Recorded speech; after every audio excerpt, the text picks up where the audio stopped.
Hey you guys, welcome to Melissa Valentine's Nursery. My name is Melissa and it's early. It's not that early, it's like 8 o'clock Monday morning. I have here Gretel, my Masterpiece Galleries doll. We got her ready for Christmas morning. And then I have my Oakley sculpt. Artist is Natalie Fakebridge. He's my William. And then I have the Madison sculpt. I named her Melody. Artist also Natalie Fakebridge. But let me tell you, I had big plans this weekend. Big plans. I was gonna bake Christmas cookies and freeze them for my Christmas party next Sunday. Flop, never did it. What did I do? This is my Secret Santa coffee I finally dug into. So what did I do? I did diamond art. I worked on my diamond art, you guys. And then Sam came over and we drove around town and we looked at Christmas lights with Joseph. Now, I didn't look at Christmas lights last year. I was not as much in the Christmas spirit. I'm getting better and better. I used to decorate my house. I haven't done it. This is the second year in a row. My neighbors are probably thinking, oh my God, that depressed divorcee. But I've always, I decorated my mom's house when I lived there. So maybe next year I'll actually go through, I haven't been in that closet for like 2 years, almost. So a year and a half, it's my Christmas closet. It's in this nursery. It's the closet. If you ever see a closet in this room behind the changing table, that's my camping and Christmas. I took out the camping that I use frequently, but all my rugged camping stuff is there. And the Christmas stuff that I use every year. So next year I might decorate my house. You know, my decoration is getting better and better. I actually this year decided to host with my parents a Christmas dinner Sunday. And my plan was, I have a Marie Callender's apple Dutch pie that is in my freezer that I forgot to make for me and Joseph's little Thanksgiving, me and him personal Thanksgiving that I had for me and him the weekend before or the weekend after. I think it was the weekend before. So we're going to use that. And then I just took out my Thanksgiving turkey because it's a big one. I took it out this morning. And we're going to have twice baked potatoes and we're going to have a cranberry apple mixed green salad with a raspberry dressing. And I'm making homemade focaccia bread. And I froze half of Sandra's rainbow cookies. And a few videos ago, she had sent rainbow cookies. She sent 2 things of them and I froze one of them. And then my plan was yesterday to make the Italian cookies. I was going to make the ones with the ricotta cheese and then another one. But I just never got to it. So then I woke up this morning and I was like, well, I have a bit of a headache. And I said, you know what? It's been a minute since I ate something. And I know I've had caffeine. So I said, you know what? Let me eat something. So I was going through my refrigerator to make room to move the turkey. And there was like this 4-pack of yogurts, protein yogurts that I bought like a while ago. And I said, oh my God. Because Joseph has a habit of pushing things in the back of the refrigerator. And then they disappear and they get lost back there. They go to Narnia. And I took it out and guess what? They're still good. They're still good. They don't go out till December 20th. Today's the 16th. So, and the year 2024. So I took them, it was vanilla protein yogurts. I don't even know what, I remember going to Publix with him and shopping and seeing them and he was bitching that we don't have enough protein stuff in this house aside from like meat. And so I said, you know what? I grabbed it off the shelf and I like put it in his chest and I said, this is it. We're getting this. It was like freaking $8 yogurts. So they're like GTO or I forget what they are. They're like some specialty yogurt. So I had one and they're very Greek yogurt type. And there was vanilla, and it lacked sugar. So I had a little bit of caramel apple dip for my apples that we got. And me and Joe love Honeycrisp apples. That's our favorite. So I bought a bag of those last time I went grocery shopping. I didn't have much caramel. So I took some of that caramel and put it in that yogurt, and it made it wonderful. And I had an apple with it. Oh, so good. So anyway, then I was like, let me bake my cookies. And Janet had texted me, and I was like, yeah, I'm going to bake some cookies, Janet. Yeah. Well, no eggs. I made a breakfast casserole for me and Joseph yesterday, a small one. And I guess I used the last bit of eggs without thinking. So it would have been convenient to know yesterday when we went out looking at Christmas lights last night. So I have no eggs. And then I said, well, let me take a chance and go out to the girls out there, to the hens, and see if there's, by chance, maybe, I got a couple eggs. Nope.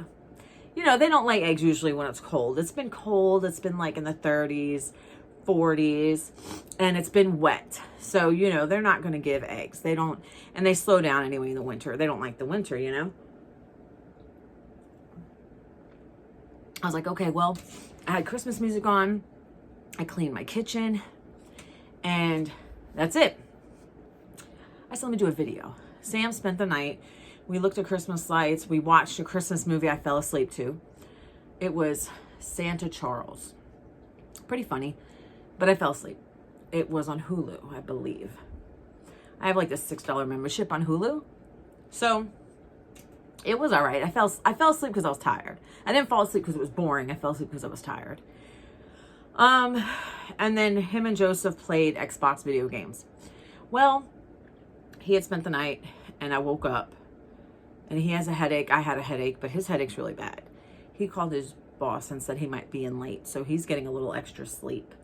So I gave him an OTC, something for his head, and I put some essential oils on his temples. And I said, well, I'm getting up. Can't lay in bed all day. I have to go to bed at 12 because it's Monday. Start of my week. So I said, let me come in here and let me do a video. And I wanted to tell you guys, I'm getting back into the Christmas spirit each year. Sandra's helping me because let me tell you, I love Christmas. I was the Christmas queen. I decorated my house. I actually had this fireplace in my living room. It's over here. And I would like decorate the mantle with like the greenery and like the lights. And I would decorate my whole house. I didn't care how cold it was. I was out there with Christmas music blasting, and I was decorating to my heart's content. And the past 2 years, I've bounced back, and I feel it. In fact, there's a girl I watch, Life by Cindy, and she's not very entertaining. I'm going to be honest. But I used to watch her when she used to make homemade like soaps and stuff like that. I've always liked to get into that. But I watched her years ago. And she also plays The Sims. She has a channel for The Sims. I don't usually watch video game channels, but I watch a few select people when I do. And it's just to see what's new with Switch and Nintendo Switch and whatever. So I've been watching her. I watched her last night when I woke up. You guys, I'm telling you, step by step of my life. Anyway, I watched Life by Cindy, and Sam was like, I don't understand why you like watching this girl. She's boring. I said, yeah, but she was going through the same life stages I'm going through. Like her ex-husband left her 2 months before mine left me. And we've been like, I see her bouncing back and how she, everything's like, what people put forward. You know what I'm saying? Just because she says she's doing good doesn't mean she is. But at the same time, it's kind of like a source of comfort in another way because I've followed her for years. So her videos are not as educational. They're not what they used to be. They've turned into like daily vlogs of her and her life. So anyway, what I was going to say is me and Joseph, we used to look at Christmas lights every year. We didn't do it last year, I don't think. But we used to go to like the petting zoos at night and do that for Christmas. And then we would go like to, just different things, Christmas lights. We drive through Christmas lights and blah, blah, blah. Well, I said, you know what? Let's go look at the Christmas lights and like drive around in the neighborhoods and see what they've got. And what I've noticed in the past 2 years, because I haven't driven around and looked at Christmas lights in 2 years. not many people. There used to be whole streets where Christmas lights were just like phenomenally set up and it looked like beautiful. I was going to the roads that I remember I used to drive down, and people would have some sort of lights or displays or big old snowmen. We drove around in 1, 2, 3, 4 big neighborhoods. The ones that I know had the lights. Oh, 5. And a lot of those people aren't doing lights this year, you guys. And we were thinking about it, different theories about it. Maybe people just aren't in the Christmas spirit anymore. Maybe they're getting back to what Christmas is all about, you know? No matter what you believe, you know, Christian, if you celebrate like the Jewish way, well, Christian is Jewish.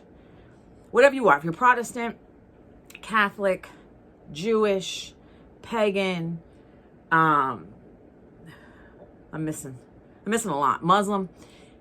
Everybody has their own ways, and maybe people are getting back to what they feel like Christmas is about in their faith, in their belief system. Or maybe people are just broke and they either don't want to shop for just Christmas light decorations for outside their house, or they just don't want to run their bill.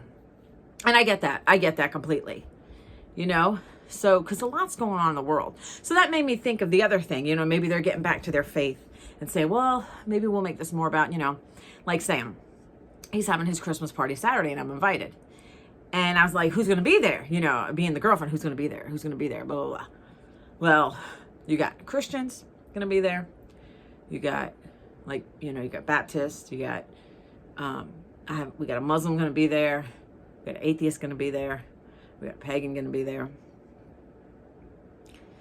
And I said, wow. I said, do I need to bring like a candelabra, like what do I need to bring? Like the menorahs, you know? What do Muslims bring? Like, do I need to bring stars? Like, what do I need to bring? Do I need to bring decorations for them? Like, what do I do? Like, to, you know? He's like, oh, just bring yourself. Because it's like everybody's going to be being there to celebrate together. And I thought that was amazing. And I know a Christmas song called The Christians and the Pagans. And it's entertaining to me. It's not the greatest song. But it talks about, no matter your faith, everybody coming together, sitting around the Christmas table and eating together, and how, you know, everybody has their deep-rooted, seated, like, convictions and beliefs, right? But yet they all get along, right? And how, I think it was the uncle sitting at the table in the song, and he questions the pagans at the table, and the mother gets up and she's like, I think the turkey's burning, blah, blah, blah, or the pie or whatever. And she gets up, you know, and then the niece is like, I want to be a witch. And the father's like, we'll talk about that after this party. You know, like, it's like everybody has their own way of getting together and solving their problems and confronting things, you know. And, you know, it makes me think of drama in families. Whenever you get a group of people together, there's going to be, everybody tries to come together, but there's always going to be some type of like disagreement in big families.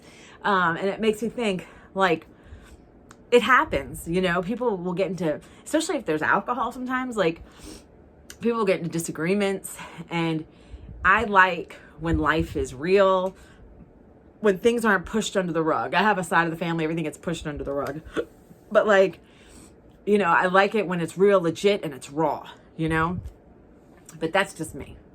So, that's what I've been up to. So I'm not baking any cookies. And maybe tomorrow after, when I get out of work in the morning, maybe, just maybe, I might, let me see if I can get her over here, leaned up here. I might get some eggs and maybe I'll work on some cookies. I don't know, because when I get off of work, I am tired, you guys. Let's just face it. I'm tired. And then when my weekend starts, it's going to be a busy bee weekend for me. Me and Sandra, we did our last collab on Saturday. So if you haven't seen it yet, check it out. Me and her, we can talk for hours and hours. Like, there's no We have no filter. We just keep talking. So I am out of Christmas books, you guys. Out of Christmas books. Excuse me. So this morning I went to Joseph's room. Poor kid is sleeping. He has no school. He finally gets to sleep in it's Monday, and for the holidays he is off. So he don't go back till like January or something. But I go in his room with my phone light, and I go through his baby books because they're in his closet. They're right in the back of his closet. He's got like a closet on the sides has shelving, and then he's got his bar and some more shelving. But anyway, I go back there and I see them. I zone in on them, and I try to like flip them around, like look at them because they're stacked. So they're not like in an organized way. They're in a way so that we can fit things in his closet. So I came across the Nutcracker. This is one of Joseph's books from when he was itty bitty. So we're going to read the Nutcracker, and I hope it's not, it shouldn't be too long. So this is the Nutcracker. It says Dalmatian Press. Welcome to the world of Nutcracker, a place of wonder and toys and treats, where young Marie becomes a queen and dreams and wishes come true. Dalmatian Press is proud to present this beautiful story to you and your family. This book used to be $4.97. Joseph's 18. Okay, this is a nice book. Okay, The Nutcracker.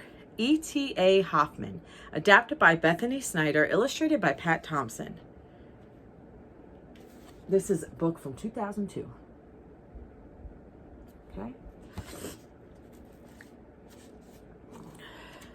Christmas Eve. No other evening is so exciting, as I'm sure you'll agree. Marie, who was 7 years old, was eagerly awaiting the magic of Christmas Eve. She and her older brother Fritz had been listening to the comings and goings of strange noises from the living room all day. Fritz had even spied a dark, hunched man coming from the living room. This could only be their godfather, Papa Drosselmeyer. Drosselmeyer? I don't know. I've seen I don't know the names. Okay. At last, after a whole day of listening and waiting and nearly bursting with excitement, Marie and her brother were allowed into the living room. And what do you think they saw when they came through the door? Why, just the most beautiful, shining Christmas tree that ever was.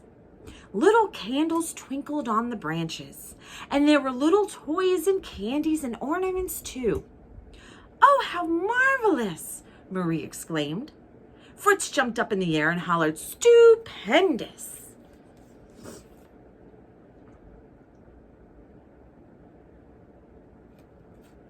Okay. And what was over here? A wooden horse for Fritz, who simply adored horses, and a whole new set of soldiers for his army. For Marie, there was a new doll. Marie immediately named her Clara, because no doll should ever have to go very long without a proper name, as we all know, right? And the most beautiful dress in all the world, with colored ribbons and buttons. And then Papa Drosselmeyer came into the room with a splendid surprise, a wonderful castle with golden towers and sparkling windows. And there was a tiny Papa Drosselmeyer, no taller than your finger, which appeared at the castle door. Going out and going in, the grown-ups oohed and awed over the castle. Marie, who was a polite little girl, thanked her godfather for the castle before going to play with her new doll.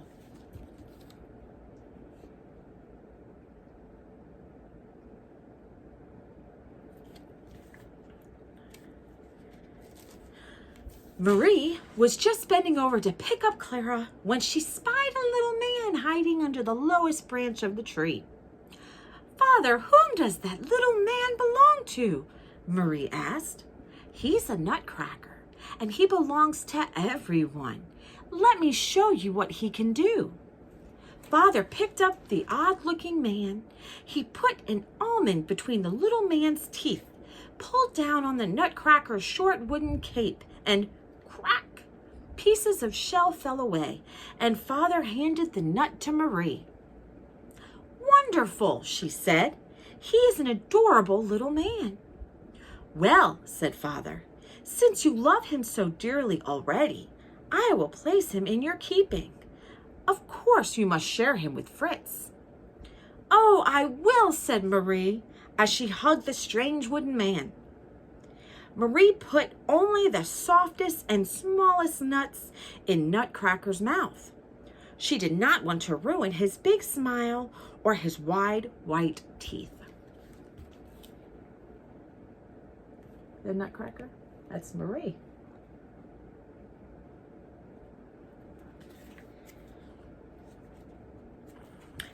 "Let me see," a voice demanded. Marie turned to see Fritz, who grabbed Nutcracker from his sister's hands. He started feeding Nutcracker the very hardest nuts. Nutcracker's teeth gave in with a terrible crunch, and 3 teeth popped out onto the floor. Poor Nutcracker, he looked so fine in his uniform and shiny black boots, but he had a broken jaw. "You give him back," Marie said. She took Nutcracker in her arms. "You are a horrible monster, Fritz." "I don't know why you would like such an ugly old thing anyway," said Fritz. "Well, I do," Marie cried. "I'm going to take care of him and make him better." She bandaged his broken jaw with a ribbon of silk from her new dress. Then she took her wounded Nutcracker to the large glass cabinet in the living room, where they kept their favorite dolls and toys.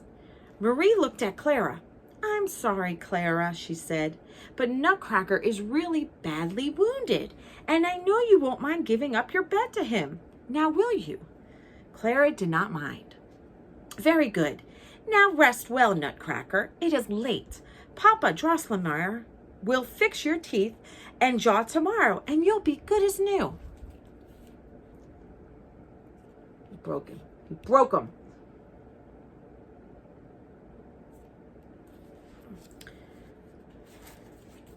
As Marie turned to go upstairs to bed, the tall grandfather clock chimed on the midnight hour. Then the strangest thing happened. Marie heard strange squeakings and clatterings behind her. She spun around. Could it be? Hundreds of mice were pouring out from under the sofa and the chairs and from between the cracks in the doors. And then a terrible rumbling shook the floor. And up came a giant mouse king with 7 heads. And on those heads were 7 gold crowns. "I've come for Nutcracker, and he will be mine," he shouted. Nutcracker leaped from the glass cabinet, leading Fritz's toy soldiers. The army fought bravely, shooting gumdrop cannonballs at the awful mice. But the Mouse King suddenly sprang at Nutcracker. "Stay away from him." "Oh, no, it's Marie." "Stay away from him," Marie shouted. She threw her left shoe into the fray, and it hit the Mouse King right on his many heads. He ran away with the other mice. Well, Marie fainted right then and there. They're having their own little fight at Christmas. The mice against the soldiers, Fritz's soldiers. They've come for the Nutcracker.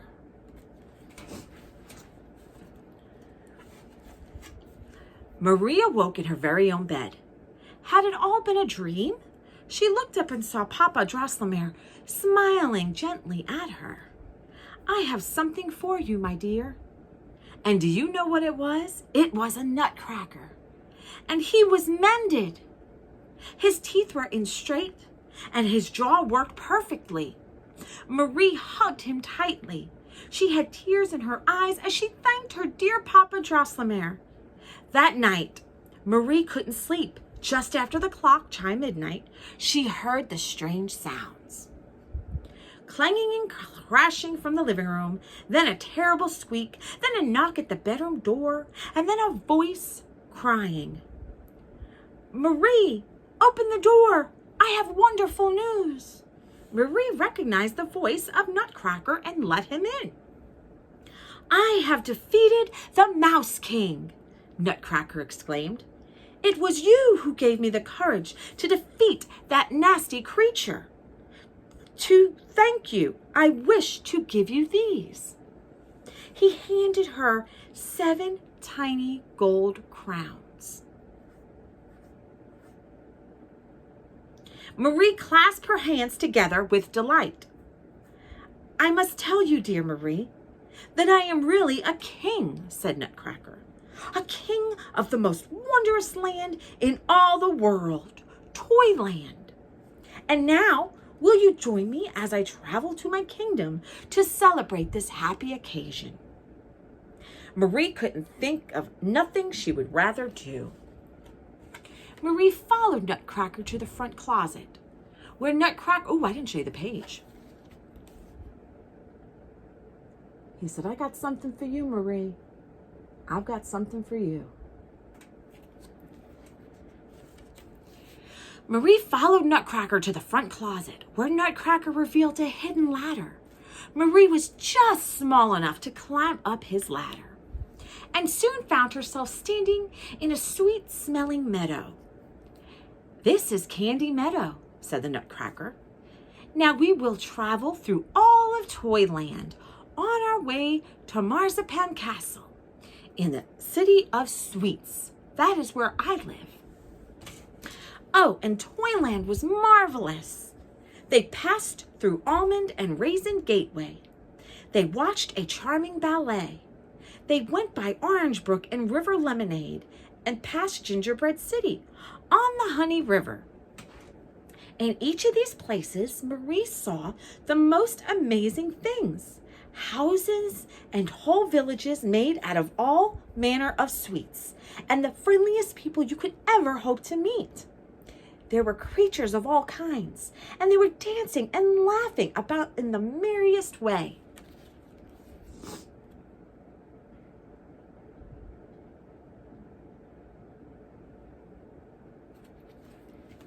Okay, we're getting there. They finally came to a rose-colored lake. Nutcracker summoned a jeweled gondola pulled by dolphins to take them across the water. On and on under a moonlit sky, they glided over the lake. There ahead lay the city of sweets and Marzipan Castle. When they arrived, what do you think Marie saw? Only the most beautiful houses, all made of brightly colored candies, and a marketplace full of delicious sweets that made her mouth water.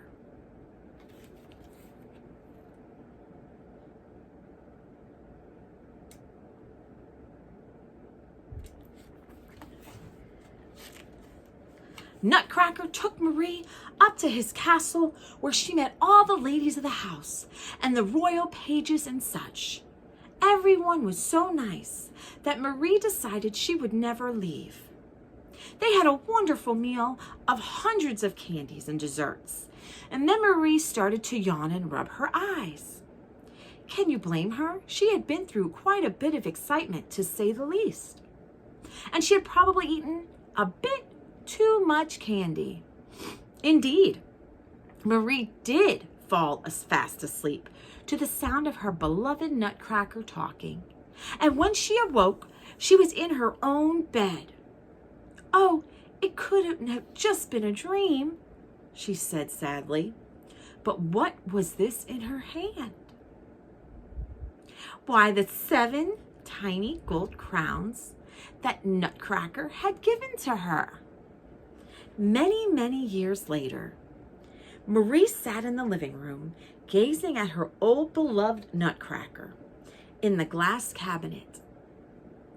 "Oh, Nutcracker," she said, "if only you were really alive, I would love you just as you are. And I don't think you're ugly. I think you're handsome." Just then, Marie's mother came in. "Sit up like a proper young lady," she said. "Papa Drosselmeyer's nephew is here to meet you." "Who?" said Marie, sitting up very straight indeed.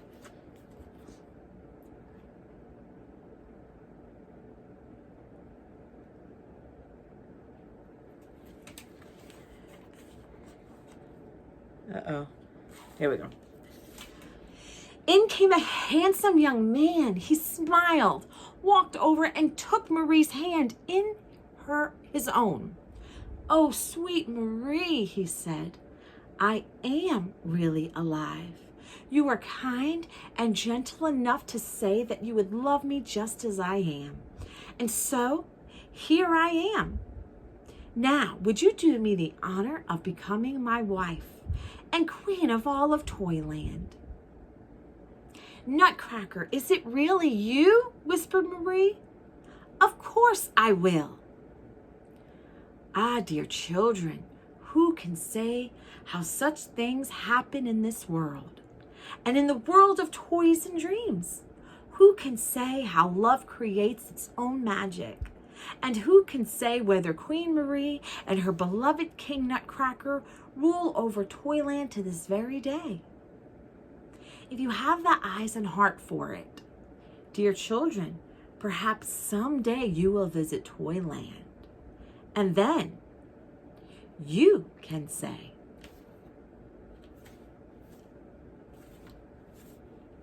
it says, you will visit Toyland, and then you can say.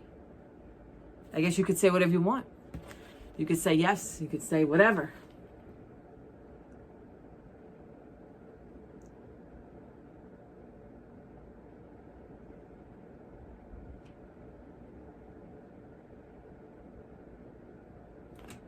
So that was the Nutcracker. I'm gonna be honest, you guys. I put on the Nutcracker the other day on YouTube. It was like free. I don't know. It was like one of the renditions, one of the things of the Nutcracker. And I turned it off. I was so bored. And then a couple years back, it wasn't really a couple, maybe it was about 15 years ago, I bought like tickets to the Nutcracker ballet because I really wanted to go. And then it was like the day before, and I was like, I don't feel like going.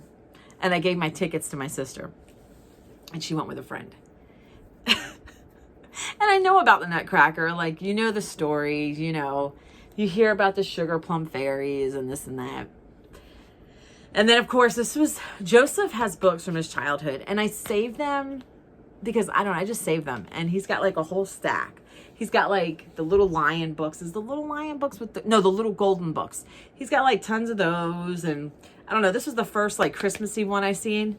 So I grabbed it right away. But I'm going to be honest, like, I don't really remember reading this much to him.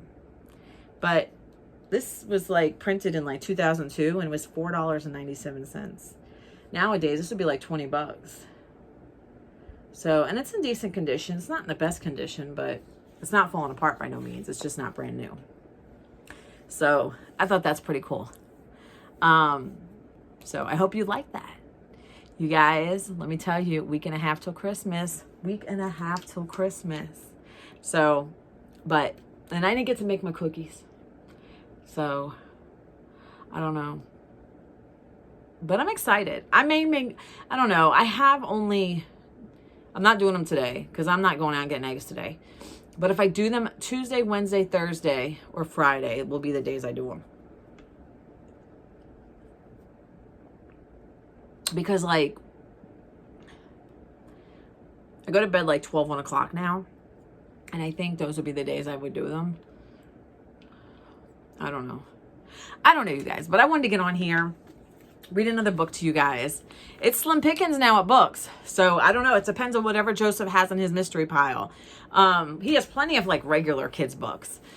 But, and, I even thought about taking out The Giving Tree because I love The Giving Tree. That's one of my favorite childhood books. The Giving Tree and Oh, the Places You'll Go. So, Oh, the Places You'll Go by Dr. Seuss and The Giving Tree by Shel Silverstein.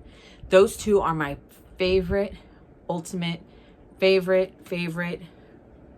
childhood books because I read those a lot. I hear water like flowing. I don't know, maybe it's my imagination. Anyway, you guys, there's no vodka in here or anything. Yesterday I started early. Sandra was like, vodka? You're starting early? I said, what does it matter? I'm on opposite schedule if anybody. The only time I'm not on opposite schedule where my body starts to like regulate is Sunday night into Monday. And by then I have to screw up my schedule again and go to bed during the day. So anyway, you guys, I want to say I love you guys. Thank you so much for joining me. Christmas is in a week and a half, so I don't know, maybe there'll be another couple videos. I would like to do a video of Gretel opening up her Christmas gifts. She has a few Christmas gifts under the tree. One was inspired by Uncle Taddy. Uncle Reborn Taddy inspired one of her gifts. And then, well, hell, I don't know what I did with it. I did her clothing haul yesterday, and it occurred to me her blue jeans never came in. But they came in. They were in my mailbox. I get my mail like once every 3 days. So at some point they came in. You know, sometimes Amazon says they deliver stuff and they don't deliver it right away. And then I dressed her yesterday after my video, and I set her up on my bed. Have you guys ever had a Masterpiece Galleries doll fall on you? This one, she is heavy. Her arms are hollow, but like her body and her head is like brick hard. I was like changing the last bit of my babies, and she was behind me and she fell on my shoulder. Like, oh my God, it hurt like half the day. But anyway, you guys, let me go. I love you guys. Thank you so much. You have a beautiful day. And until next time,